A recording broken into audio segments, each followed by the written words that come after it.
Welcome back to Building Better Relationships in Construction. I'm Alex. And I'm Sabrina. Today we're on Chapter 38, The 3 Steps to Effective Communication.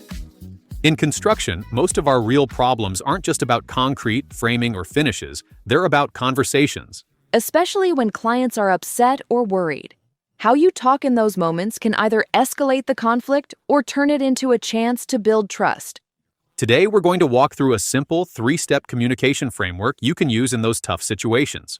1. Disarm. 2. Show empathy through rephrasing.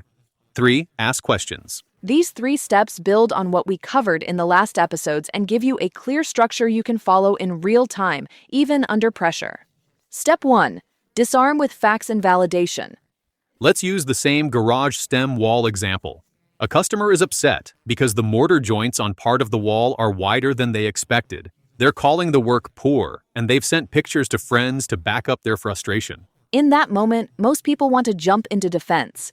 It's within spec. The inspector passed it. That's how it's designed. But the first step in this framework is to disarm. That means you look for some truth in what they're saying, and you acknowledge it clearly. You might say, yes, I see that the mortar joints are wider in this section than what's typical. Notice what you're doing. You're not arguing about what's visible.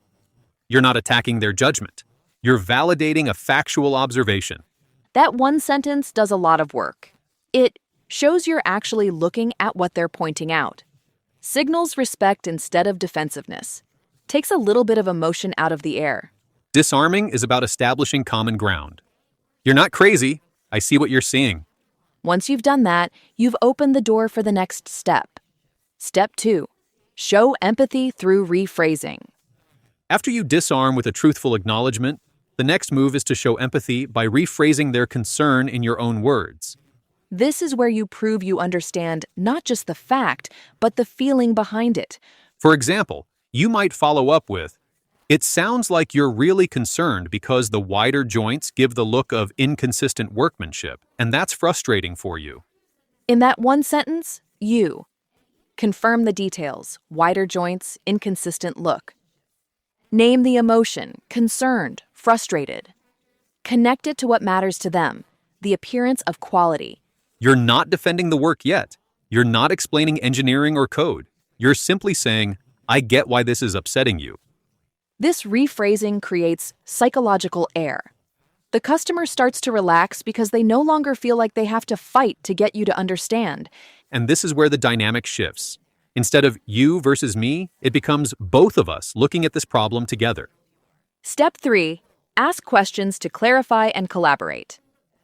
Once the customer feels heard and understood, you move into step 3. Ask questions. These are not cross-examination questions. They're questions that show interest and invite collaboration. After your empathetic rephrasing, you could ask, "Is this the only area that's bothering you, or are there other parts of the wall you're also concerned about?" Or, would you like me to walk you through the original specifications, or would you rather we focus on seeing what can be done to adjust this section? Questions like these do a few critical things. They show you care about the full picture. They help you understand what matters most to them.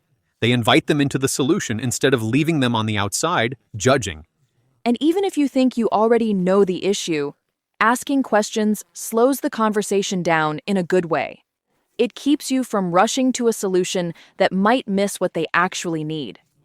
You're sending the message, "I'm here with you and I want to get this right," instead of, "I just want this complaint to go away." Why this 3-step process works, even though it feels backwards. For a lot of builders and managers, this process feels counterintuitive at first. You're used to thinking, if I just explain the facts, they'll calm down. So the reflex is, reassure quickly, defend the work, prove you're right. But when someone is emotional or frustrated, facts alone don't land. They just bounce off their frustration.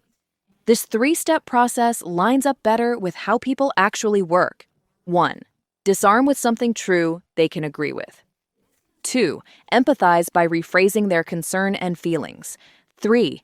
Ask questions to understand what they really want. Only after those 3 steps do your explanations and solutions really start to sink in. You're not avoiding facts. You're timing them. You're putting understanding first, then information. Putting the 3 steps together. Let's put it all into one example so you can hear how it flows. The client says, "These mortar joints look terrible. I've sent pictures to my friends and they all say it looks like bad work." Step 1. Disarm. Yes, I see that the mortar joints are wider in this section than what's typical. Step 2. Empathy through rephrasing. It sounds like the wider joints make it look inconsistent to you, and that's really frustrating. You were expecting a cleaner, more uniform look.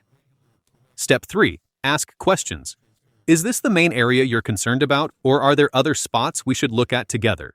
And would you like us to focus on seeing what adjustments are possible here, or would you rather we start by reviewing what was specified for this wall? Now you've acknowledged what they're seeing, shown you understand how it feels, invited them into a calm, joint, problem-solving conversation. The tension drops, the conversation opens up, and you're much more likely to end with a solution they can accept and a relationship that's still intact. The long-term payoff. Using this 3-step process isn't just about surviving difficult conversations. It's about building a long-term reputation. When clients see you, acknowledge what's true, listen and reflect their concerns. Ask thoughtful questions before you jump to defend. They start to see you as someone who leads with integrity and care. And that leads to more referrals, repeat business, a reputation as the builder who really listens and works with you. Inside your company, this approach becomes part of the culture. Your team learns, we don't fight with clients, we disarm, we empathize, and we ask questions. That reduces drama, improves communication, and makes projects smoother for everyone involved. Your next conversation. Here's a challenge for you. In your next tough conversation with a client or team member, run through the 3 steps in your head. 1. What can I truthfully acknowledge to disarm this? 2. How can I rephrase what they're saying to show I understand? 3. What questions can I ask to better understand what they really need? If you build that habit, you'll find that even the most tense moments turn into opportunities to deepen trust instead of damage it. That's Chapter 38 of Building Better Relationships in Construction. The 3 steps to effective communication.